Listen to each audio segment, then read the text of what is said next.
Hello, everyone. Welcome to the Bean Pod. My name is Emma Davidson.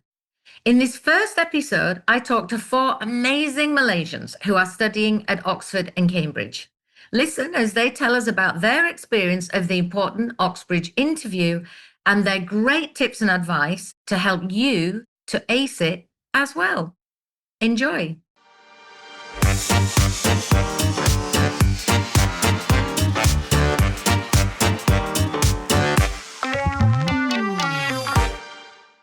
Hello, everybody. Welcome to our MABECS podcast on the all-important Oxford and Cambridge interviews. And I am delighted today because we've got 4 Malaysians who have cracked it. They know how to ace these interviews, and they've just done that very recently. So they're going to be sharing their experiences and their tips because I know that we can all say what we think is the best way to prepare. And certainly, you know, the interviews I think have changed since I was there, which was like not quite half a century ago, but not far off half a century ago. So so excited they're going to be sharing their experience. So with us, we have Ramia, who is a second year economics student at Churchill. Hi, Ramia. Hello, Miss Emma. How are you? I'm good. Thank you for joining us. And we also have Abigail, who's second year law, and she's at Somerville in Oxford. Hello, thank you for inviting me. Thank you for coming. Now, actually, you two are also presidents of your respective organizations, KUMAS and OUMC, right? Yes, that's right. So we're going to talk about those a little bit later on because you've got amazing support for Malaysians. And we're also joined by Isaac, who's second year engineering, and you're at Gomblin Keys. Hi, Isaac. Hello, Miss Emma. I'm glad for you to invite me. Hope you're doing well too. Great. Thank you for coming. By the way, it's 9 a.m. for these guys, so thank you very much for getting up so early. And we've also got Jaden, who's second year maths, and he's at Jesus College, Oxford. Hi, thanks for having me on. Okay, great. Now, I love the range of subjects that we've got here. Looking at the applicants for this current year, nearly all of them are either econs, law, engineering, or maths. And there is a tiny handful of other students like psychology and architecture. So thank you for pulling together this team, Ramia and Abigail, because it covers nearly all of the hopeful batch for this year. All right, so let's begin really and sort of talk about why we wanted to do this podcast and interviews. And the feedback that we've had, particularly from Oxford, is that Malaysian students fall down, particularly at the interview stage. And we can sort of guess why that might be. Maybe Malaysians wonderfully polite and deferential to their elders, but it's that sort of academic conversation, tutorial supervision style of the interview, which maybe is a little bit challenging for some Malaysians. So hopefully you'll hear some tips on how these guys prepped and aced their interviews. And so why do Oxford and Cambridge interview? They interview for all of their courses, undergraduate, and it's an important piece of information, a data point that they put into this review of a holistic review of an application. So they've obviously got your grades, terribly, terribly important, particularly Cambridge is really drilling down, looking at your grades. They've got admissions tests if you've done them. They've also got your personal statement. They've got the reference. Some courses ask for written work to be submitted as well. In the case of Cambridge, you've also got the My Cambridge application, which asks for extra information. And then, of course, there's the interview. And the reason why they particularly want to interview is to make sure that you are able to fit in with the way that they teach. So if you think about the very unique style that Oxford and Cambridge have for teaching is the tutorials at Oxford, supervisions at Cambridge, and they're very small groups. And you're not taught in the sense that someone tells you. You are guided in your own learning. And what they're trying to do in the interview is test your tutorability. How do they think that they that they will be able to tutor you? Are you an independent thinker? Can you follow the hints that they're giving you and develop your own line of reasoning? And the way that they test that is, of course, in these interviews, which are quite like tutorials. The other thing is that you do spend a lot of time with your tutor, maybe once a week, and that might go on for 3 years, depending on what modules you pick, and that might just be 1 year. It'd be interesting to find out from our students here whether they still have tutorials with the person that interviewed them a couple of years ago. And so the tutor has to kind of not like you, but they have to click with you. They're going to be spending a lot of time with you in quite an intense small group, and they need to know that you have the same passion for that subject that they have. They actually have a very difficult job. It's not paid a huge amount of money, but they do it because they absolutely love their subject, and they really just want to spend time with other people that also love that subject. And again, that's going to come out in the interview. So interesting information about interview rates. So last year, we did a project where we collated data on 5 Malaysian schools, not the Sunway Taylor's colleges, but 5 big schools. And basically, Cambridge was coming out at about a 61% interview offer rate in 2023 and 49% in 2024. Overall, it's 60-70%. It varies according to your subject. Oxford, this won't surprise many of you have had friends that have applied to Oxford. The interview offer rate is lower. It's about 50-60%. Last year, they were trying to increase it. Again, it varies widely by course. The data we had from our 5 Malaysian schools was that the interview offer rate was 40% and 34% over those 2 years. So you can see that your chance of having an interview is lower internationally, globally for Oxford, and that's certainly the case for the data that we have in Malaysia as well. Okay, so you've all pretty much, what date are we on now? The 12th, pretty much submitted your applications, you guys. By the time you hear this podcast, you will have submitted them. You will have done, most of you will have done your admissions test, maybe not quite the Oxford ones yet. And then don't forget to do the My Cambridge application as well. That also needs to be submitted by deadline. And then you'll hear mid to late November as to whether you've got an interview, and they aim to give you about 2 to 3 weeks notice. So what you can't do is think, okay, I'm just going to prep for the interview if I get an offer. I'm hoping you guys agree that's going to be too late. You have to start thinking about your interview before. And all the interviews will be in the first 2 weeks of December, and they tend to slot them in according to different subjects. How many interviews? You could have 1 to 3 interviews. You could have them at 1 college. You could have them at 2 colleges. The length and format will change. It might be 30 minutes, might be 40 minutes. Slightly longer if it's just 1, obviously. Usually a couple of interviewers, maybe 3 interviewers, particularly for something like PPE, where you will have 1 from philosophy, 1 from politics, 1 from economics. You may have a pre-interview task to do, and they may give you something to read. Be interesting to find out from Abigail whether she got something to read and talk on, which often they do in law. Some of the subjects, particularly Oxford, you have to send in written work beforehand for things like archaeology, English history, the essay writing subjects. And I'm really, really excited to hear from the boys about how they handle the screen sharing platforms in their interviews. So there's some technology that you need to practice and get used to. And you may have a second interview at a different college. Again, we will find out whether any of our students here had interviews at other colleges. All right. So let's start by hearing from our students one by one. So Ramia, do you want to just explain what your interview journey was like? Yeah, sure. Okay. So I applied to Clare College. So I got an interview offer by Clare College around the time that Miss Emma mentioned, end of November. And I had 2 interviews. One was a purely math interview. And the other one, not really econ, but along the lines of econ, as in graphs explaining the graphs and then use the economics theory that you know to explain whatever that you see.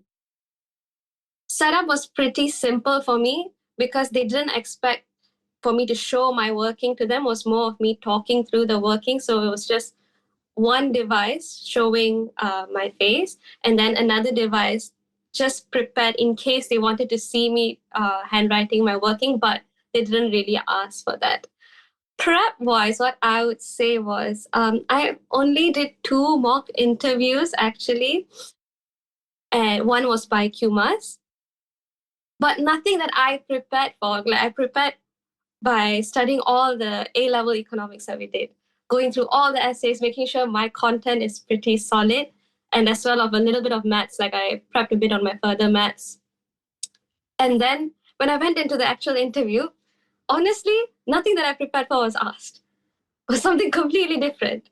But in a sense, that didn't take me by surprise because when you do the mock interviews, that's what you expect. Because when you do the mock interviews, they throw novel questions at you, something that you've probably never seen or heard. And that's one of the practice that I think was quite useful. So when I went into the actual interview, I was like, okay, even if the situation is so unfamiliar, you'll know how to tackle it. So something like that for me. Okay, great. And so you're now at Churchill. So did Churchill interview? No, I only had an interview by Clare College. When I got the offer, that's when I saw Churchill College. Yeah. Okay, fantastic. So 2 separate interviews. And how many people were in your 2 different interviews? Okay. Each interview was 20 minutes. The first interview had 2 interviewers. One was pretty silent. Another one was the one engaging with me. And in my second interview, I also had 2 interviewers. One of them is my supervisor now and also my lecturer, which is a bit scary. But yeah, same format. One person engages with you. Another one is like taking notes. Yeah. Okay, fantastic. And so one pure maths, obviously, because, the Cambridge Pure econ math. Yeah. is very maths. Pure maths, interesting. Okay. Very similar to TMUA questions. Okay. And do you think that you needed to have revised your A-level topics as the foundation from which to build on to answer your questions? Absolutely. Yeah, 100%. Because that is like the fundamentals that we need. Even though the question does not directly address A-levels, content, or syllabus, you can use it to support your answers. And they appreciate that. Yeah. Okay, great. So revising and being really sure about your syllabus that you've done now, the work you've done now is key. Yeah. It is. Yeah. Okay, fantastic. Thank you. Abigail, yours will be slightly different because you're law, right? Yes, I'm law. And Okay. so how many interviews did you have? Right. So I applied directly to Somerville College, which is also where I'm at currently. And I had 2 interviews, both from Somerville. Ah, okay. And how many people were in each interview? I had about, I think, 3 panelists per interview. Yeah. And they were all pretty vocal and they just kind of like tapped in and like chimed in when they wanted to ask something. But definitely for each interview, there was like one main interviewer that kind of led the flow of conversation. Okay. And were you given something to read, say 20 minutes beforehand?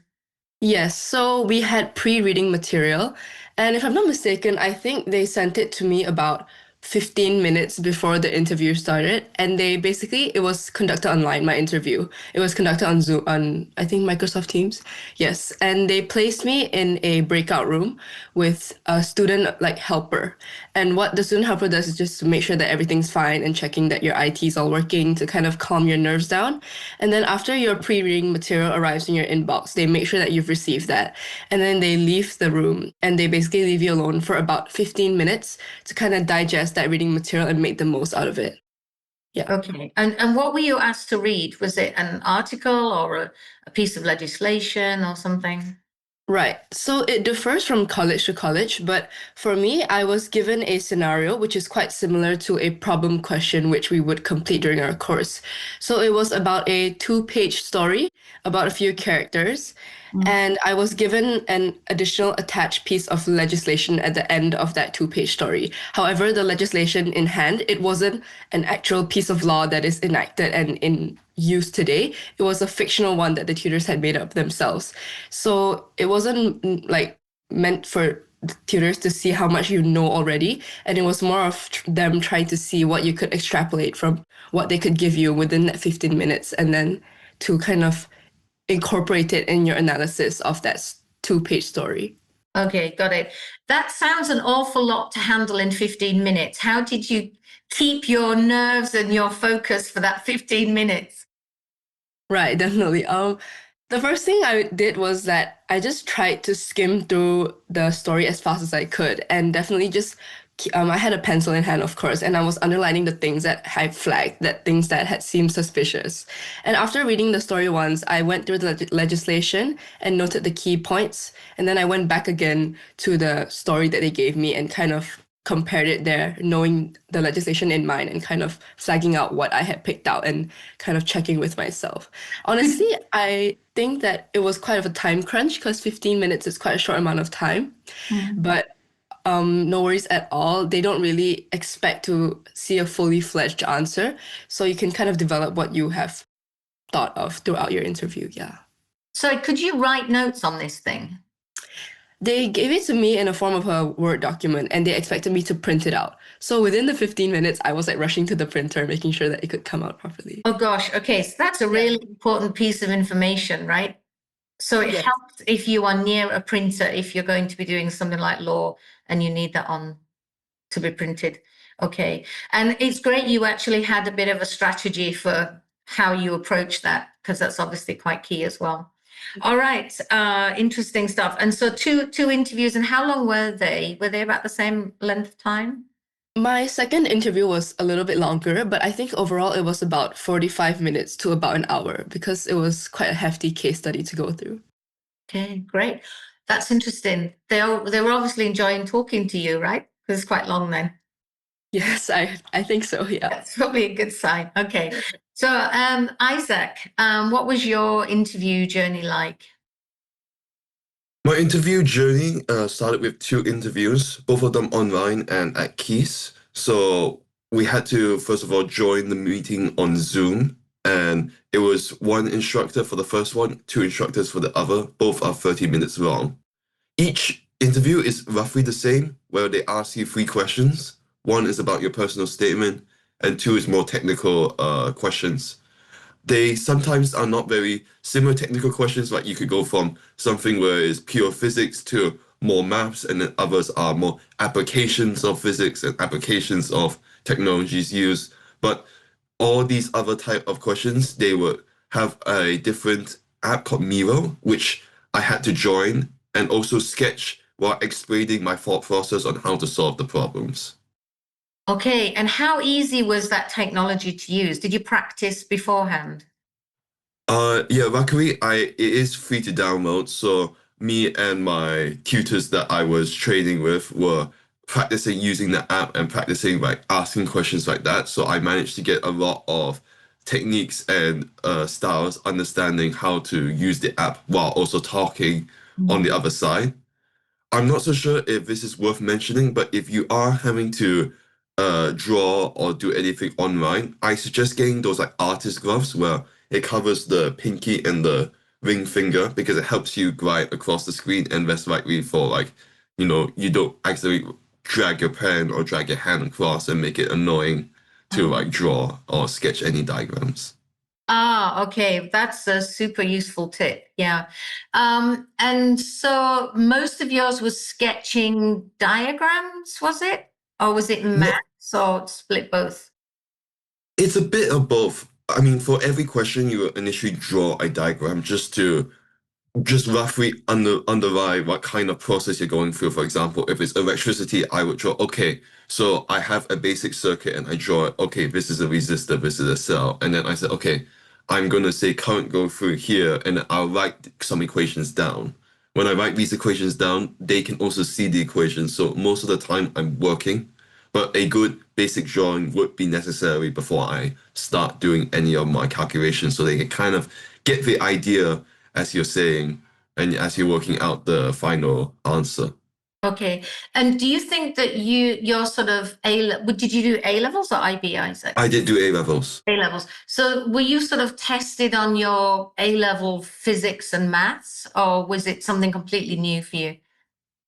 I feel like all these questions, they rely very heavy on A-level physics and A-level maths. There were a few questions that used the information and extrapolated a bit, but most of it was very almost kind of deja vu of A-level knowledge. So it's kind of questions that you can use A-level questions on, but they don't put it in the exam kind of questions. So it's a lot of I know how to do it, but I haven't actually seen this before. So it gives a lot of callback to it. Great. So very much like Ramia's experience of applying the knowledge that you had. So really kind of connecting what you'd learned and then using it in a different way. Mm. Yeah. Okay. Fantastic. And Jaden, yours must have also been sketching things as well, right? Because you're maths. Yeah, mine was also on Miro. And okay, well, I'll start to say I had 3 interviews in total. So I had 2 at Jesus College, where I'm currently at, and I had 1 at Trinity. I got my offers, I think, in like the first week of December, like a week before the actual interviews were scheduled. And okay, and yeah, so mine were also on Miro, and well, I didn't test the platform beforehand, which you really should. I didn't, and I paid the price for that, because I for my first interview I could not get it to work on my tablet, and I was drawing and writing like my working on the whiteboard with a mouse, which was a real pain. So yeah, don't be like me. Please test the Miro and make sure it works on your tablet before you go into the interview. So why? And yeah. Sorry. So you interesting. You heard 1 week before your interviews that you had an interview. Yeah, I mean, I just checked the dates like just now, and I got my interview offer on the 6th, and it was scheduled on the 12th of December. Wow. So by the 6th, So you yeah, must have been pretty frantic waiting to hear whether you'd got an interview, right? yeah, definitely. Yeah, I was, I wasn't really sure why it was so late, but it was a bit stressful. Yeah. But you got the interview and you got the offer at the end. So stressful journey, but you got there. And so to Jesus, did you apply to Jesus? I applied to Jesus, yes. So interesting, you also went over to Trinity for one. Yeah, and I think this is, well, something that Oxford usually does is they have a second college to interview you. I mean, basically everyone I know was interviewed by 2 colleges at least. Mm. So that's their sort of winter pool idea of each department will then look at all of their applications and assess them and compare them so that it's a sort of a moderation process so that everybody's kind of roughly on judging by the same standards. And the other way is it evens out applications where one college has suddenly got a lot more applications than another college. And so the university department as a whole is trying to pick the best students for the whole of all the different colleges. So the winter pool is their way of evening out. So yeah, so you know what they say is that you shouldn't be trying to look at data as to which colleges to apply to, because the winter pool is kind of evening those out. And also apparently the data is quite erratic as well. So, you know, if one college is quite low, people might notice that for a subject, and then lots of people apply, and then the next year its numbers go up. So just kind of really try to pick a college that you're genuinely interested in.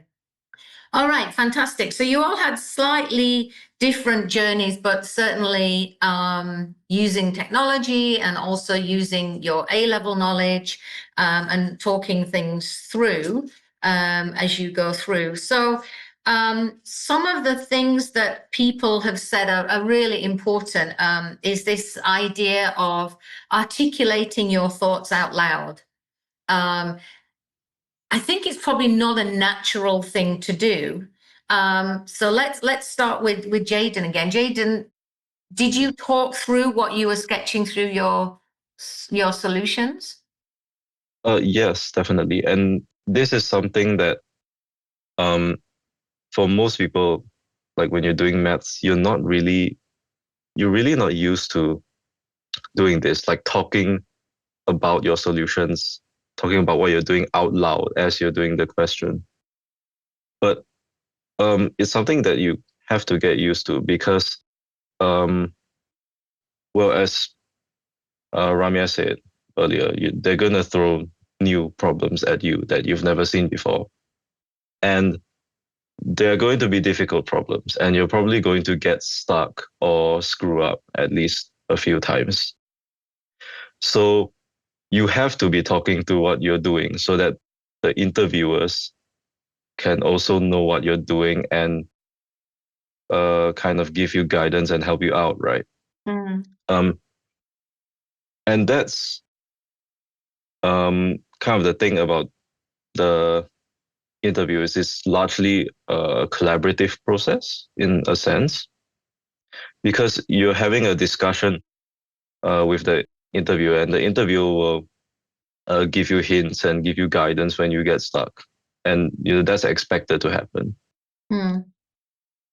Yeah, it's interesting when you said it's a collaborative process. Everybody was nodding. They really kind of agree with you there. So, so Isaac, do you also feel that this idea of articulating your thoughts is quite hard, and did you sort of practice that? Yeah, articulating your thoughts is not something that comes at first nature. It's something that you really have to kind of train in a way and takes some time to master.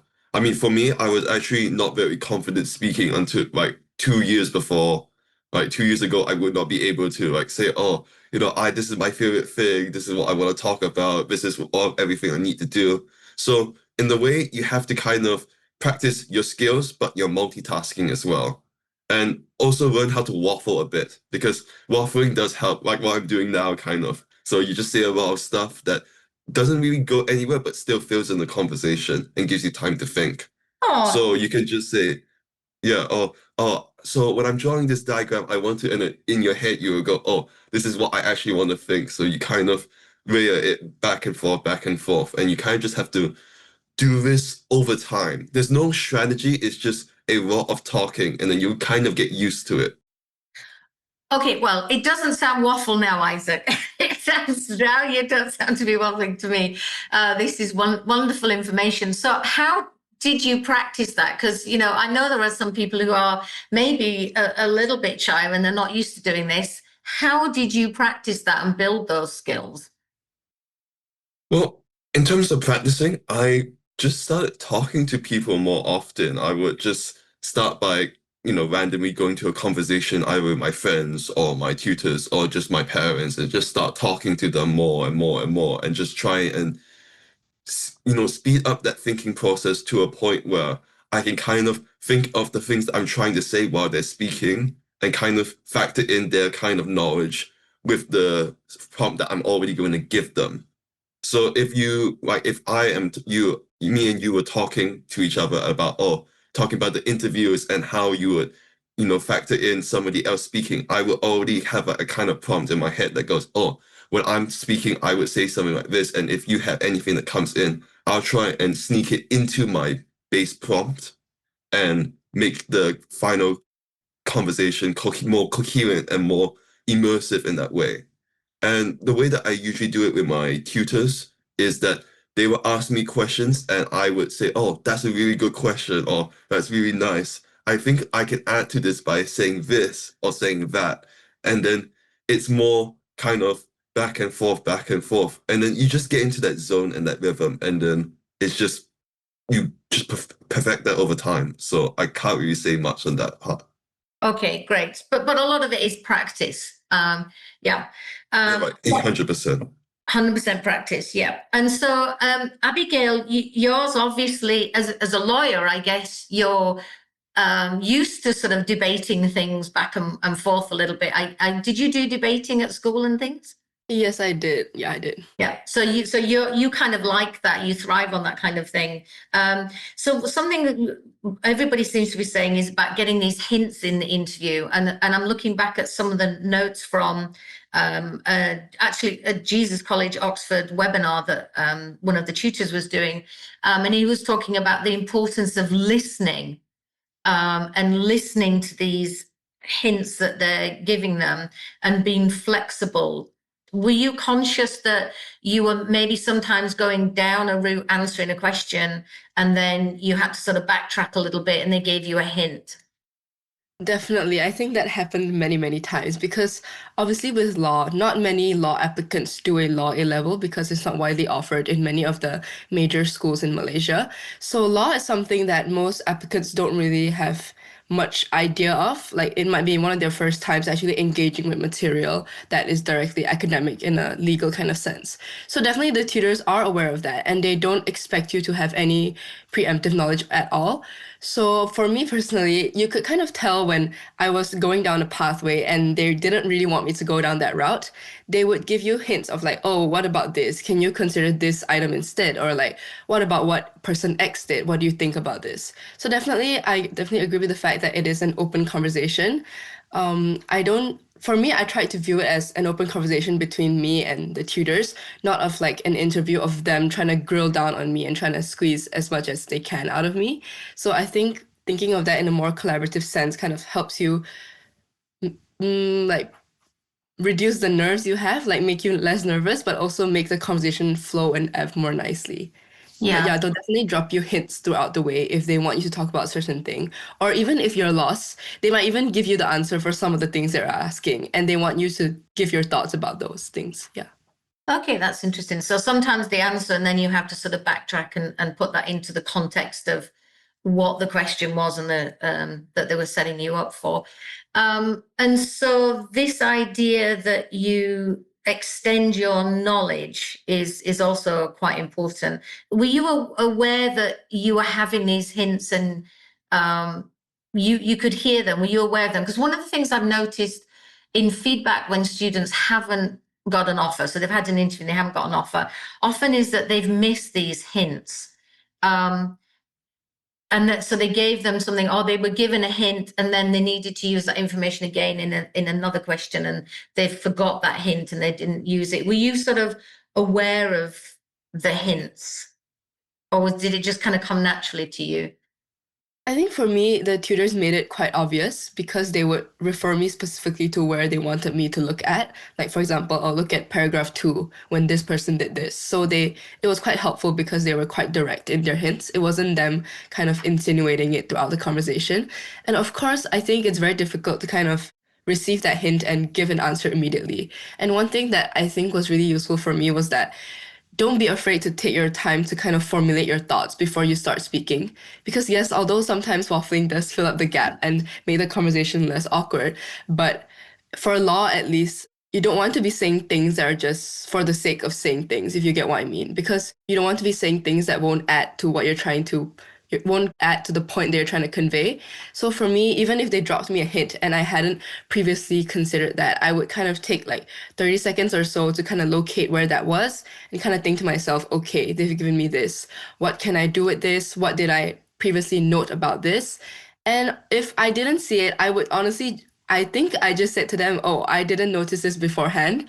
And thank you for pointing that out. And now I will consider it in this way and just keep on going. So kind of similar to what Isaac said, kind of signposting your thoughts to them. Because at the end of the day, I think that the tutors can't really see what's going on in your mind because it's an interview, right? And the whole point of the interview is for them to kind of figure out how your brain works. And there's no way for them to know that without you conveying how and articulating everything. Yeah. Sure. Yeah, I mean, looking back at these notes here, this chap David Williams was saying that rigidity of thought is a mistake. Degree of flexibility is key. So you saying, "Oh, I hadn't noticed that before," is really useful. So Ramya, your same experience for you? Miss Emma, I just wanted to add on the topic of hints, right? Because in my interview, I was aware that Oxbridge the interviewer will usually give out hints, but my interviewers were rather quiet. When I was doing my work, they were really quiet. So I asked them for hints, not saying hints, while I was doing, especially for the maths part of the interview, when I was doing my working, at one point I pretty much got stuck. So instead of like going down a rabbit hole of I'm not sure where I'm going, I actually spoke to them like, okay, I've done this, but I'm not sure if I'm going in the right direction. So I asked them. It was more like an two-way interaction. I think Jaden mentioned this, like collaborative sort of an experience. I didn't take it as though it was an interviewer throwing questions at me and my role is only to answer their questions. It was more like a conversation. So as I was doing it, I was talking to them. Okay, I've done this, but I'm not sure whether this is correct or not. Could you guide me? Or I asked them back and they were very happy to like help. And then that started the conversation. And then they were more comfortable talking to me afterwards. Yeah. Okay, great. Because obviously these questions are going to be hard, right? Yeah, exactly. So you will get stuck. That's at some stage. Yeah. So you felt it is, it's great to ask a question, and ask for hints as well. And maybe even ask for clarification if you don't know what a word means or you're not quite sure exactly what they mean. Yeah, exactly. Because in my maths interview, after I reached the final answer, they told me, okay, you've done it. This is the answer. I actually didn't understand the answer that I reached. So I asked them back, like, actually, why is it like this? And then they explained it to me. Okay, Yeah. fantastic. Similar to what Abigail was saying, they give you the answer and then you discuss it, which Yeah. again goes back to that thing they're always talking about, which is curiosity, right? Correct. So you want to understand it better. You're curious about how it's that way. It's not just a tick box answer done. Exactly. Okay, so any tips from any of you about sort of when you're going down and you're being asked a question, you've got a hint, you maybe still don't get it from the hint. How do you manage to not sort of panic? And maybe Isaac. Oh, yes, hello. Yeah, I actually have been in that situation many times during my interview. And usually I would start by saying, oh, okay, thank you for the hint. I'm thinking now that with the information, I should go this route and explain my thoughts there. And I'll ask them, do you think this is a good idea or do you think I'm on the right track? And usually they say, oh, yes, or actually, have you considered more of this thing where it's the same information but in a different light? And I said, oh, okay, so do you mean more of, and I give that approach. And there have been times where like I keep like asking them like 3 or 4 times, but they're completely fine with it. They may get a bit like, yes, but, and then it's all like completely natural because you will eventually get to points like that. And they do appreciate if you are being more interactive rather than just sitting there in silence and go, huh, okay, guess what? I'm stuck, and then don't do anything about it. Yeah. And as you all keep saying, it's this academic, it's a conversation. It's not just question, answer. And so Jaden, did you sort of get stuck at one stage? Yes. And so my first interview, well, to be honest, I think it went rather badly because I got stuck and then I kept going round and round in circles. And so I think when you get stuck and they're trying to kind of guide you, the thing I would say is you have to be comfortable with like completely scrapping what you were trying to do and changing course.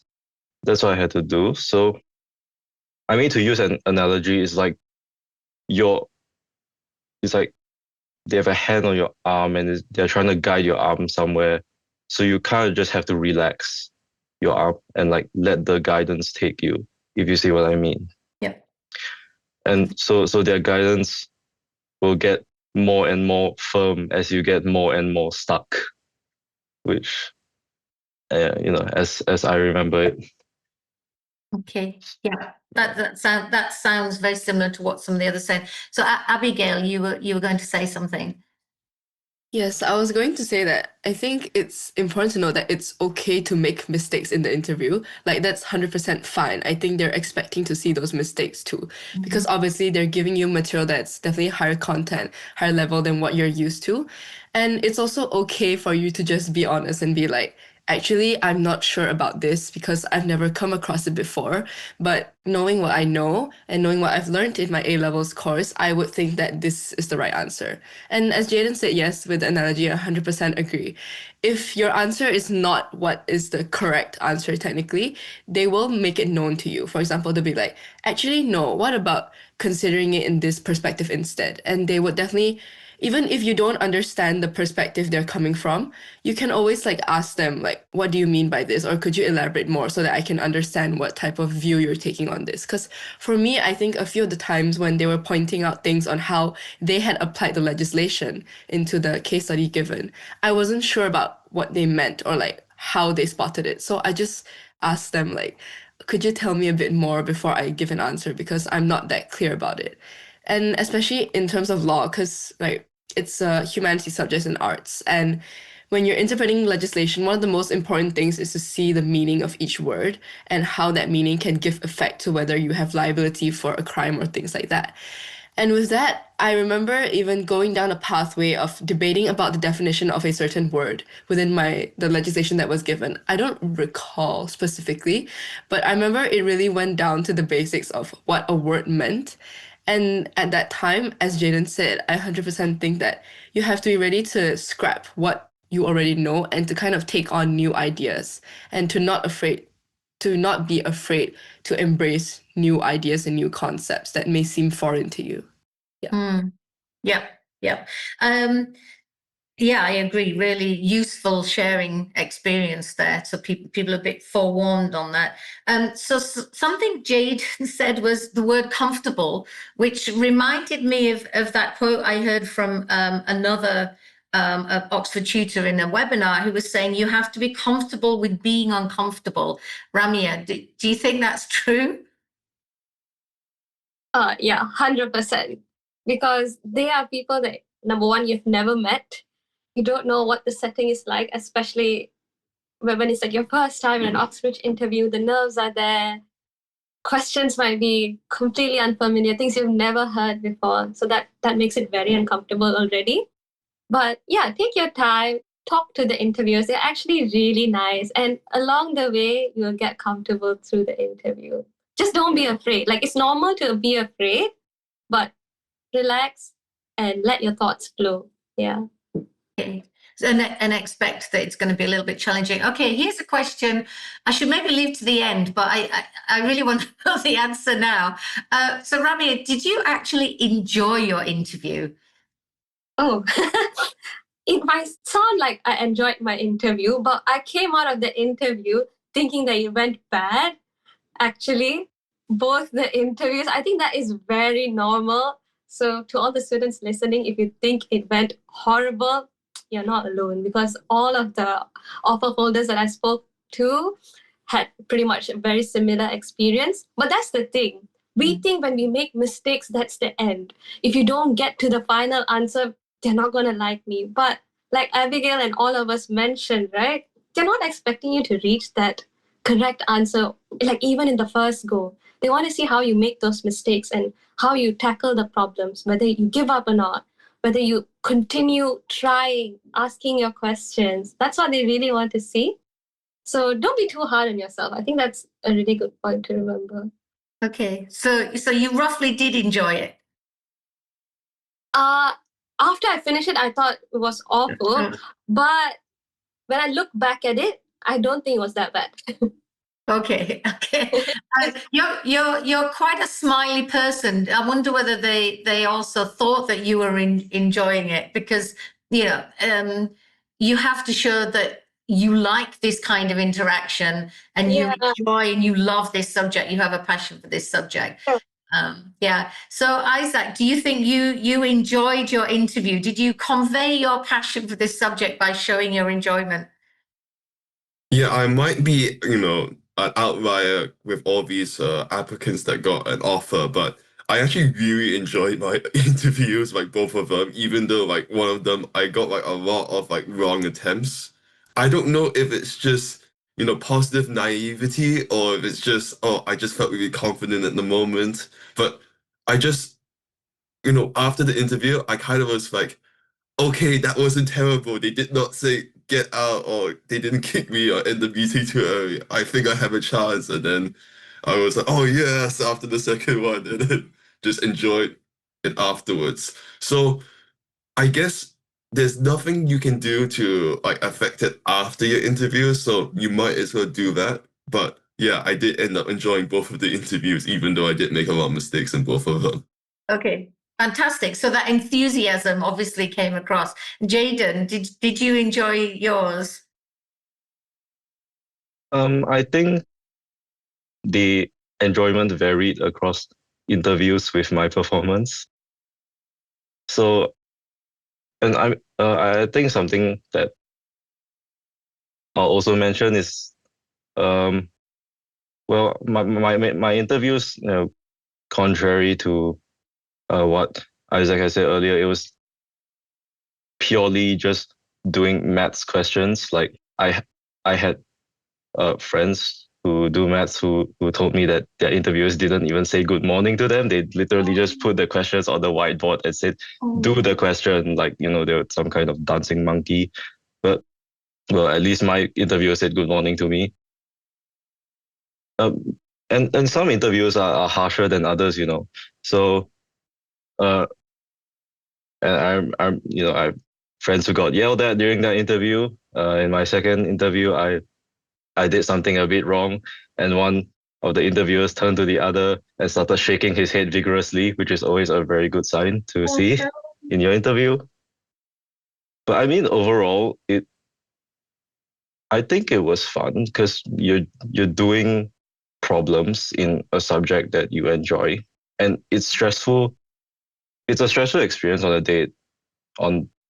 that day itself, But of course, it is. But it's just doing problems. So yeah, I'd say I enjoyed it. Okay, so you like solving maths problems.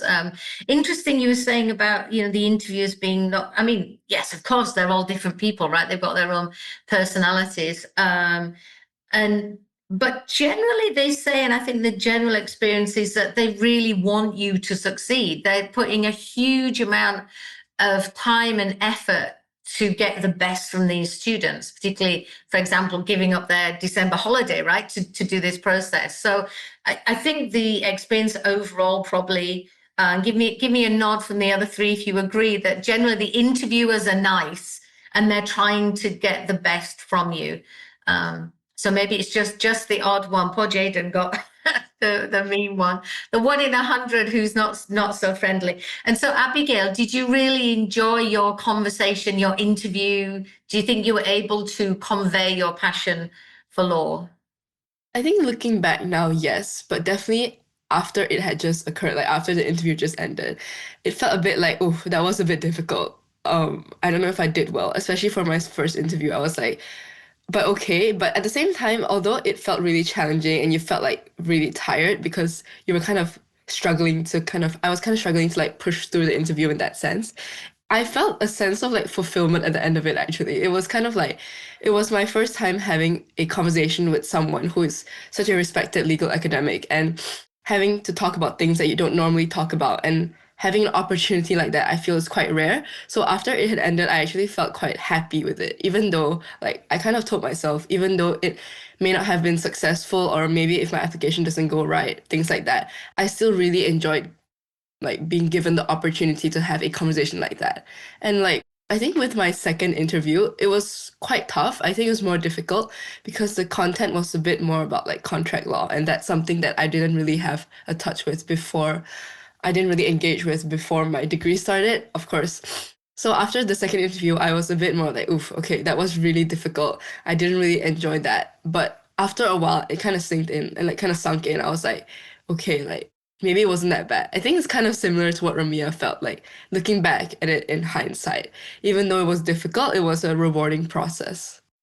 Okay, fantastic. Yeah, I think that's a wonderful attitude to have. And you were saying about, you were thankful you had this opportunity to have this interview with these people. And yeah, so I love it when students have the mindset that even though, the chances of an offer are quite small, you may not get an offer, that just going through that process, you learn so much about yourself. You develop so many skills by doing it, no matter what the outcome is. And I do think there will be few circumstances in which you're probably as nervous as you are before that. And so you've conquered that big interview that you had nerves, which is always good, right? It's under your belt. Next time you go for an internship interview or a job interview or something, you guys have gone through these Oxbridge interviews, and whatever the outcome, great, you've conquered your nerves, you've done it. You can do interviews well after that.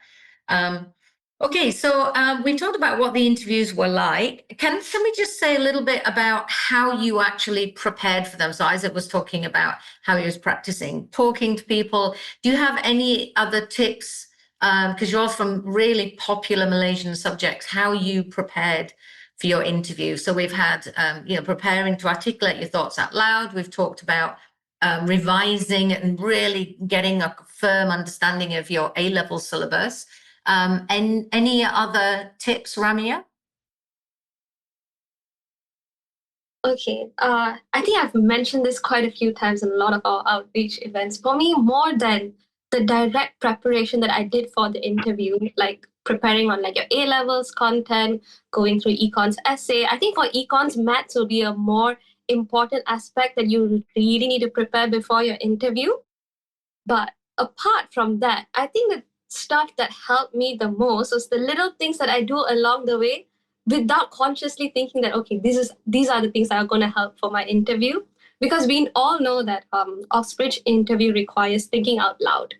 And this does not come, naturally to everyone, like what Isaac mentioned. It takes effort and like time. You need to build that habit in. And for me, I usually have discussions with my friends. It was not done consciously to prepare for the interview. It was just something that we would do after my econs class. My friends will just come up to me and ask questions based on what happened in class earlier, and I'll explain to them based on what I know. So we did that very frequently. During lunch breaks, while eating lunch, we will talk about the econs that we did in class. And I was very comfortable explaining it to them. I was like a student tutor for my friends. So that really helped a lot. That was number one. And with maths, because for econs, you have to work through math solutions and talk out loud. I used to help my friends by screen recording myself, solving it on iPad, and then I'll send that screen recording to my friends. It helped me, and it helped them as well. And that was quite fun to do. You hear yourself talking while writing the answers. So that helped me a lot. And I usually have a lot of consultations with my teachers for both maths, econs, and all the A-level subject that I did. So that made me very comfortable having conversations with my teachers. And that reflected in my interview as well, because I was used to, bringing up questions to my teacher, asking them, and then questioning it more. Those little things, as well as like talking to my parents about whatever that happens on the news. I thought that was really fun because they really liked it. They thought I was really knowledgeable, but it was just A-level econs. That that is what I think is passion. You just love talking about your subject, and then you do it so much that it comes naturally to you towards the interview. Yeah. Okay. Yeah, I love everything you've just said there. I'm obsessed with this concept of bubbles and people Yes. talking about their subject together. Exactly. It's not just sharing information, it's practicing talking about it, as you say, right? Yeah, absolutely. Like it should become a practice because it doesn't just help you, it helps everyone in that circle as well. And it's really nice to do, it helps with your exams. It pinpoints the parts where you don't really know when you talk about it. Yeah. Yeah. Yeah. I mean, as a teacher, there's a whole reason why you explaining something that is new to another person that you understand is actually quite difficult. Yeah. And so being able to talk to other people, and I love your idea of sketching out things and making videos, exactly what you had to do. There was a boy at KTJ who came up with the phrase "teach to learn." And he Yeah. felt like he was learning so much more about his subject. As you say, you find out little bits that you're not so sure about by teaching it to other people, explaining it to other people. So that's the whole concept that we have through the inter-school bubble day of bringing people together to have those conversations that you were having about their subjects. And so Abigail, how was your prep? Because I mean, there are lots of lawyers in Malaysia, but as you say, you don't actually study law per se as a subject, right? So how did you have the prep for your interview?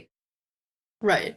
So I think in terms of like content and substance, we definitely don't have the advantage of having like an A-level fundamental knowledge kind of database to go back to. You kind of have to rely on your other subjects, which are quite similar to law. So maybe like your English or like basically any essay writing subject.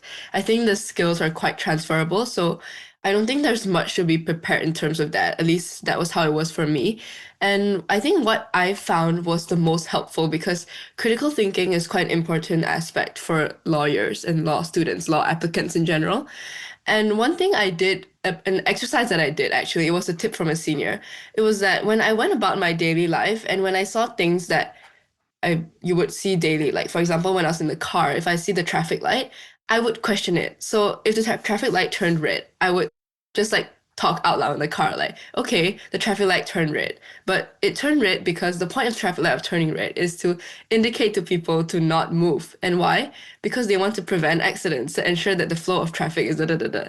So if you kind of get like the gist of what I'm saying, the importance of law is having a clear and distinct chain of reasoning and to ensure that the chain of reasoning is maintained throughout and to kind of support it with whatever like supplementary evidence you have. So that was one of the things that I did throughout my daily life that I found to be quite helpful. But I've received feedback from my peers and my family members that it was a little bit annoying at times because I was just talking about anything and everything.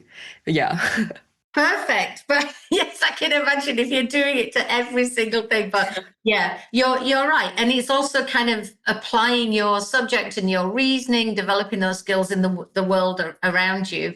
I guess, Isaac, that could also be true. Did you find that with engineering? Did you find that you were sort of following news stories about engineering and you were sort of thinking about the engineering side of what happens in the world around you? Well, kind of, yeah. I did try and, I mean, I didn't do it actively, but it kind of just, oh, this is interesting. Let me just read a bit more about it. And I said, oh, that kind of makes sense because of the things I know for A-level. Like, oh, you have a crane that's built this high. The reason why you have a counterweight on the very back end is so that way you don't have a huge moment that goes down when you're picking up a new road or something like that.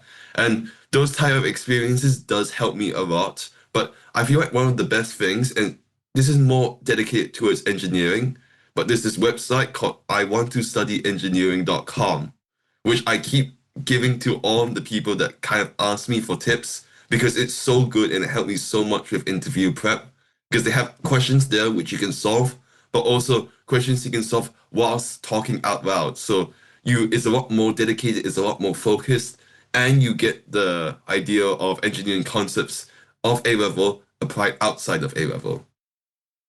Yeah, I agree. You know, Isaac, if I'd been paid a ringgit for every time I recommended people use I want to study engineering, I would be able to retire to the Maldives by now. So yeah, I mean, it's great. And I love the way that it's actually got structured answers, right? So it's got hints as well, or it can just give you the answer. Yeah, great site. Did you actually kind of go through it?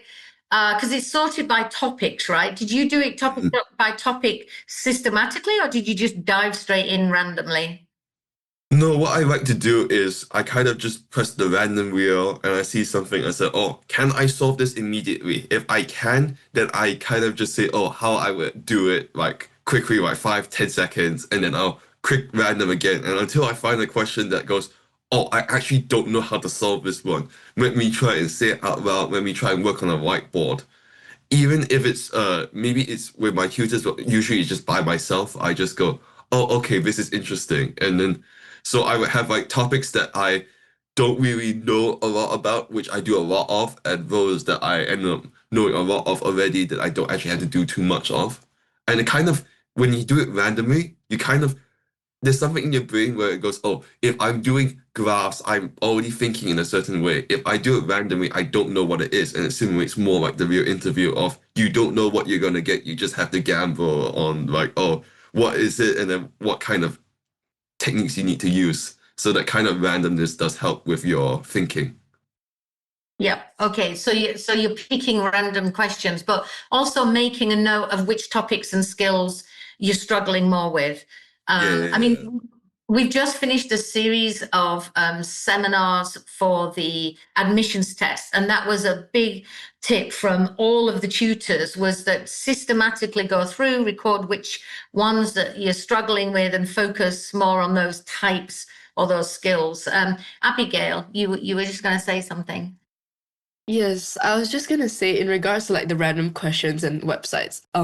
For Oxford at least, there's this website called Oxplore. I'm not sure if you heard of it, but the university tried to really push it to us, kind of like because when you apply, you have like the webinars from the university giving you tips and things like that. And this was one of the things that I used from them, and it was quite helpful because what it is basically is just a website of a bunch of questions. Like for example, I'm on it right now. It says like, could you survive a natural disaster? Yes or no? And it kind of gives you like prompts to kind of develop your thought. And I think it's not specifically subject related, like I want to do engineering, but it's a good exercise for you to kind of practice articulating yourself and developing that chain of reasoning. Yeah.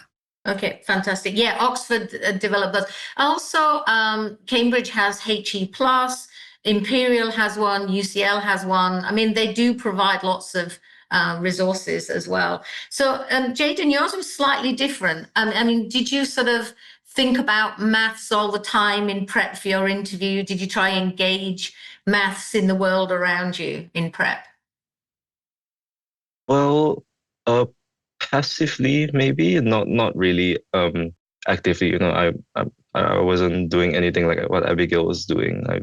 I didn't look at the traffic light and go, oh, x squared plus y squared equals 1 or anything. But well, you kind of develop. I'll say this about a maths interview. I think for a maths interview, you need a bit of preparation, but not a lot. And the reason I say that is there's kind of two parts to it, right? And the first is the mathematical fundamentals. And the thing is, by the time you get to the stage of the interview, you would presumably already be able to perform quite well at your admissions test, which is your MAT or your TMUA or your STEP, right? So you've kind of developed those fundamentals already, actually. Like your fundamentals should be quite strong. And, you know, that's something as has been said quite a few times already in this podcast. You draw on your A level and so on. And really the only thing that you do have to pick up that's new is getting used to the talking bit. So I did 2 mock interviews in terms of prep.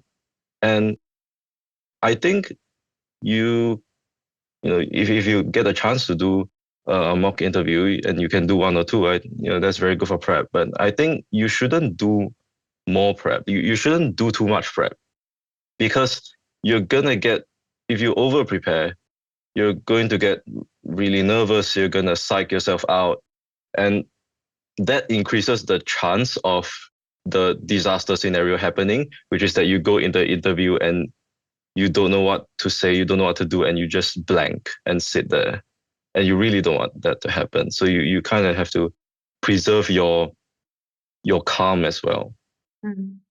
Yeah, good advice. I mean, I always think we call them mock interviews, but I think they're more high level academic conversations. I think interview in terms of you can't rehearse questions in that way, but having intellectual, academically challenging conversations with people in whatever way, I think is useful. So let's just wrap up by talking about some really good resources. I mean, the 2 universities have lots of information on interviews, particularly on the general page and the subject specific page. MABECS does have mock interviews. Ramia, do you just want to talk a little bit about what KUMAS does to support students at the interview stage? For KUMAS, we're going to be having mock interviews probably in November, mid-November, after you get your somewhere in November. We haven't really decided that, but follow our KUMAS Instagram to keep yourself updated. Usually it's 2 mock interviews, 1 or 2 mock interviews, depending on your subject and the number of tutors that we have. So I think that would be really good practice, because that was one of the mock interviews that I did, which really helped me, because we are going to reuse our own interview questions for you to give you like a taste of how a Cambridge interview is like. So just mock interviews from our end. So students should be following KUMAS on Instagram. Yes. And at only 94, CUMAS 94. The Instagram handle. Sorry, say that again, because I interrupted you. Follow us on Instagram at KUMAS, CUMAS 94. Okay, fantastic. Okay, and OUMC, you also do something similar, right? Yes, ours is quite similar, but I think majority of it is focused during our summer school, which is called Glimpses and Perspectives, and it usually takes place during summer. And in that I think we offer about 3 mock tutorials to students within the day itself, and you get to pick whatever subjects that you're interested in. And the mock tutorials, even though it's supposed to mimic what a tutorial is like, at the end of the day, an interview is supposed to be like a tutorial too. So it's kind of similar in that sense to kind of give a taster of what it feels like. Yeah, and you ran that this summer, right? Which Yes. I hear was very successful. Yes, it was. We ran that on the 6th of September in Sunway University. Yeah, fantastic. Well done. And so the universities also have something called uni buddies, which they're always pushing. So you can connect with existing students. Now it's great that we've got someone from Jesus and someone from Gonville and Keys, because two colleges that I love to follow on Instagram. So Jesus Oxford has a whole YouTube channel. They also have Instagram on tips. And there's one, Gonville and Keys has Key School, which actually is spelled CAIUS School on Instagram. And they've got a guy, and they have students in it as well doing tips on things. Follow them, right? They're helping people as much as possible, like giving all this information out. Did you follow any sort of official channels, any of you, before your interview or before your application? I mean, I did, when doing my research, I did stumble across key schools, and Chris Scott did do a very good job of just explaining the whole process and giving tips and tricks to different type of students for application, as well as opening it up for more of a local school, but more West regional, and more they were trying to push for internationals and lower class in the British system. So he did help a lot with planning and preparation and just gaining a lot of knowledge. So yeah, follow key schools would be nice. Yeah, I think they're great. Yeah. And so the other resource that's really useful is, as Ramya was saying, talk to your teachers. Speaking as a teacher, we love it when a student comes up and they've read something in the news, or they've found something on I want to study engineering, and they want to talk it a little bit more.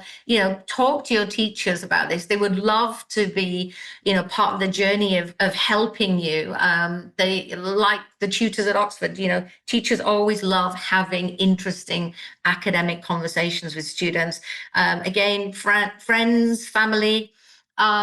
How important do you think it is to have seniors or peers helping you? Jaden, did you find that was useful? Yeah, it was pretty useful. I had one of my direct seniors who was in the further math class above me. Was also at Oxford doing math as philosophy, and she was one of the people that gave me a mock interview.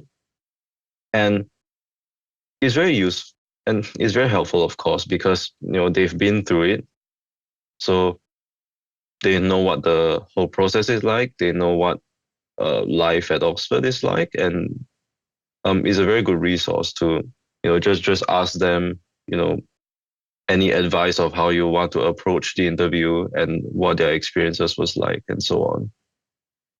Okay. Abigail, do you agree with that? Having peers and having seniors around you is useful.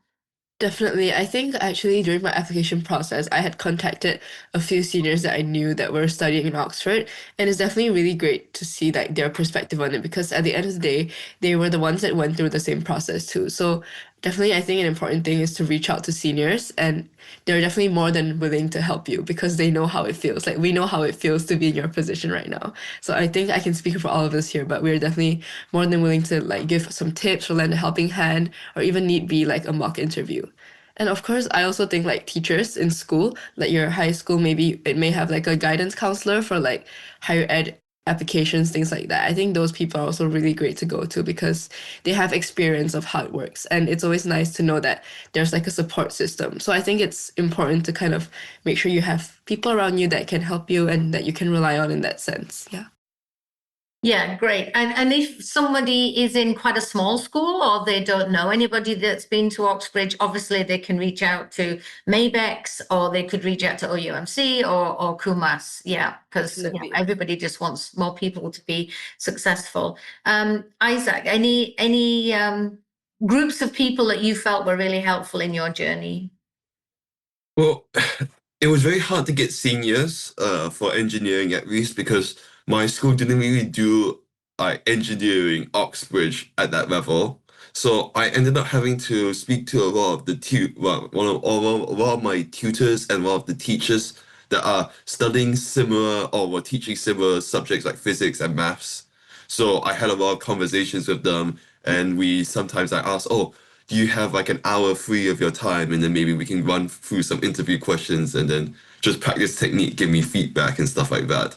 But yeah, having a senior to help teach you is very effective, as I heard from other people, because they give you a lot of like insider knowledge almost. Like, oh, this is the type of way you like to answer a question, or certain people they like this style, or certain people they like that style, or just the way that you write a letter, like, oh, the X you do it like two curves instead of just times almost. So it's like those sort of small things do add up. Okay, and also make you feel more confident as well, right? You feel Exactly. better prepared, and as Jaden was saying, it's managing those nerves so that you don't anything that helps you feel more comfortable and prepared. Okay, so let's just sum up with your final tips and comments to your juniors here. Ramia, do you want to go first? I think we've already talked about a lot of things, but for some final takeaways, right? Number one, start preparing as early as you can. Don't wait till the last minute. Talk to your friends. I think your friends and your teachers are like your best resources at this moment. So, like, take the first step, go speak to them, ask your questions, and trust the process, honestly. Don't be too hard on yourself. That is like my final tip for everyone. It's going to be hard, but trust it and hopefully it'll be fine. So all the best to all the students applying this year. Oh, thank you. That's lovely. Abigail? Right. I think for me, the most important thing is to not be afraid to reach out and to admit that you need help. I think that if you do need help and you need direction in your application process, it's always great to be able to reach out to people, be it your friends, your family, or organizations like MABECS or OUMC QMAS. Reach out. We're here for you, and we want to make sure that more people do get into Oxbridge. And I think at the end of the day, the thing that I reminded myself, at least throughout my application process, was that try to make the most out of the process of applying in the first place, because obviously it's really difficult. You have so many things going on. You have personal statements, you have admissions testings for some subjects, you have preparing for the interview. And I think that preparation period is really rewarding in its own, as I've mentioned before. And I think don't think too much and don't spend too much time focusing on the outcome, because regardless of that, you would have benefited from this whole application journey itself. And with that, I think just have faith in yourself. And yeah, as Ramia said, don't be too hard on yourself. You have the potential, and don't like doubt yourself. I would say have some faith in yourself and you will do well. And yeah, so all the best to everyone applying too. Yeah, great. Thank you. Yeah, lovely advice. Isaac? I would usually just say that even regardless of the result of your application to Oxbridge, you will become a better person in your subject regardless of the experience. Even if you just do the entrance exam and it stops there, at least you now have like thoughts of different types of ways to answer questions, or you now think a lot faster. All this type of preparation does help you. And the further and further you get along that journey, the more that you kind of explore your niche and explore what your subject, and the more you grow as a person. So if you do get in or not, it's more of a side quest. It's just that if you are genuinely interested in your subject, this is just a remarkable experience, hands down. So just have fun along the way. Okay, yeah, enjoy it. Yeah, fantastic. And you will learn something regardless of the outcome. Yeah, nice advice. And Jaden, any final thoughts or tips? Yeah, I mean, I'll start by echoing, what Isaac just said. Oxbridge it's nice. It's not the be all and end all. You build on your passion wherever that may lead you, and yeah, you just see where life takes you in that regard, as long as you still hold the passion for the subject that you do. And in terms of preparing for the actual interview itself, you've done the work. You've spent years and years and years building those fundamentals, building those skills. Maths is in particular, it's a very constructive subject, builds and builds on what you've done before. So just be confident in yourself, because you have the fundamentals. So just be confident that you have what you need, because yeah, if you've gotten to this stage, you do have what it takes. Yep, that's definitely true.